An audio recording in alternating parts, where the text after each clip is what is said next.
What is up guys, Judo Sloth here and welcome to another TH9 Triples episode where we are showcasing to you some amazing 3-star attack strategies. Going to be starting out today with the Pekka Walk strategy supplemented with baby dragons. I really enjoy watching that attack. Then we'll move on to a GoBoLaLoon, then a straight up LaLoon, no bowlers, and then we will finally finish off with a HGHB attack strategy, which is still very viable at the present.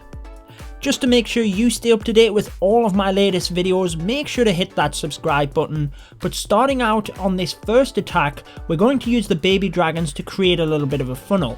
So they're used on the left and the right side up in the northern area of the map here, and that's just going to ensure that our Pekkas will break into the base and move down this western side. You can see that there's no walls whatsoever on that side, so they should move swiftly across that compartment. The idea is that with the healers, they will have enough damage and tankage to be able to get through the entire base. Now, often you can take more baby dragons than this and use them across the edges of the map just to keep the Pekkas inside the base itself. But in this one, we are opting to take the bowlers in the clan castle. That's going to hopefully mean that they can shoot over into that central compartment where the town hall is. You can see that even straight away that becomes useful with that Tesla popping up just north of the town hall. Clan castle troops come out and a poison spell is used to help take them down, and then the rage spell will help to push the Pekkas forward. You can see just how much damage and how quickly they take down these structures when they are under rage. Now, one great thing is that normally the queen will stay behind the Pekka and just pick off the buildings inside the compartments. Both of the expos actually locked onto her, and she is going to take massive amounts of damage early on. The ability is already being used. You can see the baby dragons on the edge of the base here just taking out all of the structures and meaning that the Pekkas can go through the base itself and not be tempted to break out as this bowler is over on the western side of the base and try and take any of the structures on the outside. Ideally, we want them in the middle of the base taking out the defenses. So the rage spells are used mostly really to give that damage boost and help the Pekkas take down the defenses quickly, keep them ahead of the queen as well, and also it means that the healers are doing a better job in keeping them alive. Towards the end of the raid, as the healers had fallen, that heal spell was really useful just to boost everyone's health, including the queen, who you'll see has more than half health now. She is able to take down that expo. The Pekkas rush to break through this wall to the final defense in that of the mortar, but the baby dragon comes across. They are both going to get the final hits in on this base, take it down for the 3 stars, and I love this attack strategy. Some of the guys over at Red Elite have been having amazing success with it, so you guys really should try it. But moving on to the next one, we have a GoBoLaLoon attack. Now, I did have a guide on this not too long ago, so I'll link it in the top right of this video right now. But basically, we're starting out on this one. We have 3 air defense, which I've just pointed out. So we're taking quite a few golems, 3 of them in fact, to really get deep into the base, take all of them out, including the clan castle troops, and also the enemy queen will even come across and get taken out before the LaLoon portion is begun. That means that we will only have 1 air defense at the back end of the base in order to worry about for the LaLoon, but you will notice that it means that the deployment is altered very slightly because the lava hounds will rush to the air defense and not necessarily tank all of the defenses. So it's all been going on. We've had the rage spells and the heal spells really to push the bowlers and the heroes through, take them air defense down. The clan castle troops, which included a lot of goblins in there as well, have already gone down. The queen is just about in range of the enemy queen. There she becomes initiated. Our queen's ability gets used, and once the enemy queen goes down, you can see the air defense sitting here. So we're bringing the lava hound in from the south. That means that we can quickly take out this wizard tower. A couple of cannons obviously aren't anything to worry about, just whilst they're out of range of that air defense, and then we're slowly sprinkling the lava hounds into each of the defenses around the side. Haste spells obviously very useful to push the balloons forward, and then we have a couple of Teslas and some archer towers up at the top here, which a rage spell will be used to push the balloons right over the top of them, and then we only have to worry about the cannons. But you will see that we have a couple of cleanup troops as well, which will be very useful in cleaning out the outside structures.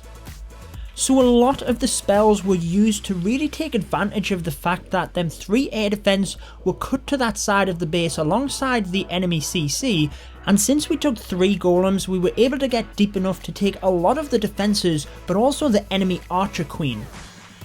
Once the defences are down, the cleanup troops has been spread around the map, which included archers, minions, goblins, wizards, but also a couple of balloons. Now it's always wise to hold on to a balloon or two just for them back end wizard towers or trailing defences, but also they can be very useful in cleanup. If you have high hit point storages, you don't necessarily want all your balloons clumped up, you can just trail a couple in order to take them down quickly.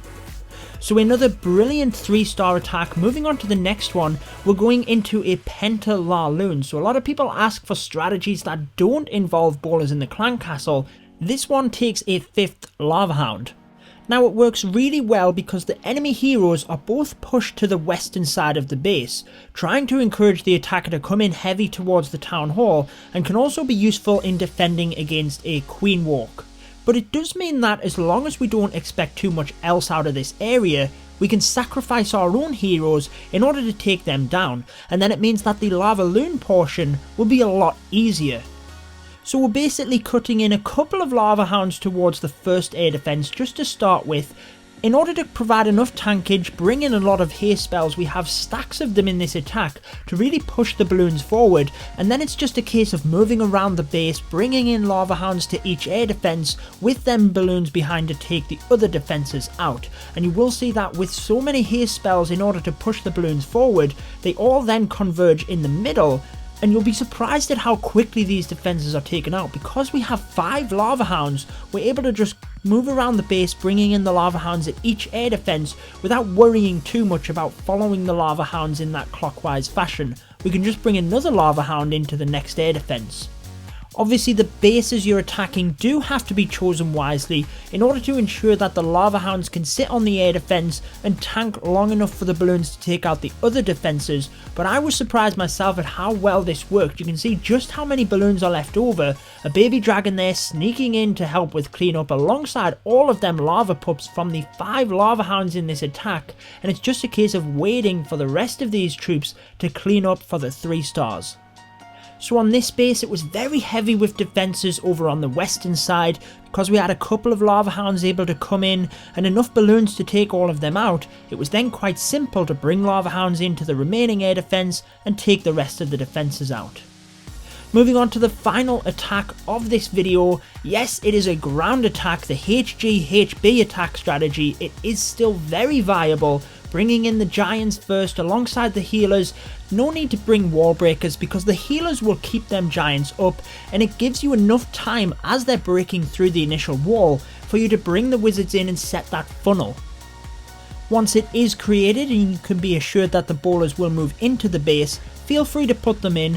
We hold off on them on this attack a little bit just to ensure that they will go directly into the base, but as the clan castle troops come out, the poison spell is used alongside the rage spell to really help get them down, push the giants forward into the base and really just give us a good head start. The giants are used not only to take the defences down, but provide huge amounts of tankage too. They're basically doing the same thing as a golem here. The healers are going to swap between the ballers and the giants, but that's absolutely fine because that is part of the attack. We're using the giants to take down the defences and provide tankage for the ballers to do that damage as well. So it's absolutely fine on whatever one they're healing. They'll switch back and forth between it, but once you've broke the core of the base, you can then bring the hog riders in around the outside. So you'll see that we brought them in mainly within one pack so we can utilize them in the heal spells in this one, right across the western side down to the south, but they're not actually going to enter the core. Now they naturally will hit some giant bombs along the way, but with the HGHB you tend to take 2 heal spells to help them get through that. So we're going to use them in the areas where there's gaps, just where there might be possible giant bombs, pre-healing them spots, and then they're slowly going to move around and take out the defenses. They're actually going to finish up on a bomb tower. Now that's something that you want to try and avoid if possible, but it's not always viable. So you can bring them in as a surgical approach or in one fashion as we did in this one. The giants are still in the core of the base, lots of them survived, but we still have the heroes at full health, the bowlers and a couple of cleanup troops in order to finish off this base, so it got absolutely wrecked. You'll notice there is a sneaky Tesla in the corner trying to make us run out of time. The healers swap across to the Hog Riders, maybe that's a new attack strategy, Hogs and healers, but that will wrap it up for this Town Hall 9 Triples episode. I hope you guys enjoyed it. I've been your host Judo Sloth, make sure to subscribe for more Clash of Clans, and until next time, peace out guys. Stay tuned for more Clash of Clans.